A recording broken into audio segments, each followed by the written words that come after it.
The challenge in development and being a designer is choosing materials that are beautiful, that are not over budget. Right. Because ultimately, real estate is already expensive in DC per square foot without putting any beautiful handmade tile or rare stone or hand carved wood into the property. Sure.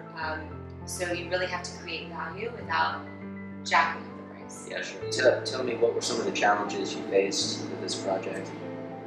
There are different challenges for every project. I think with this project, working with the construction budget, working with a bank, and originally I had planned to use all materials that I had planned out, priced out, had quoted.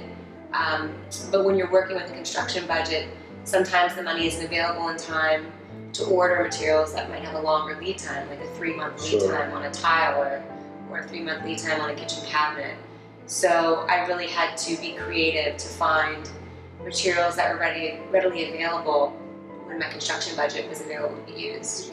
So let's talk for a minute about the challenges in the construction process, from actual permitting and acquisition through finding good quality tradesmen or contractors. Which has been your experience?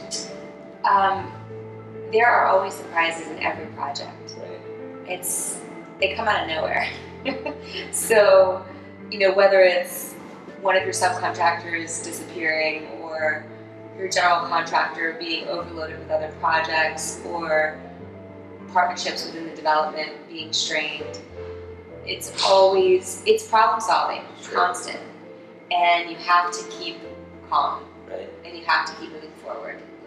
So would you qualify yourself as a hands-on developer or a hands-off developer? And by that I mean, some developers that we work with, they're actively engaged in the day-to-day construction management process. Do you do that, and would you recommend it for somebody, or do you prefer to turn it over to a general contractor and allow the general contractor to run the show? So I've experienced both situations. Right. I've been in charge of subcontractors, and that is a brutal job. Right. I don't know that I have the right look to make that successful. But I've found that unless I'm doing really light renovations, tile, painting, that sort of thing, floors, it can be really difficult. Yeah. Especially if you're trying to save money.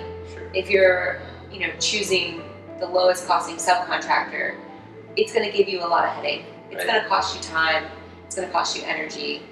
I've hired general contractors that have made the process seamless. Right. Where I check in with them, we have weekly meetings, and then I've also, been a little bit in between.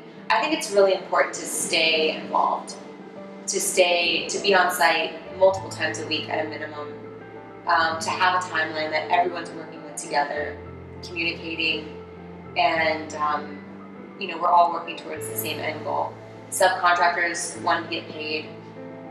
Developers want to have the job finished. Sure. So really communicating and working together and staying on top of it.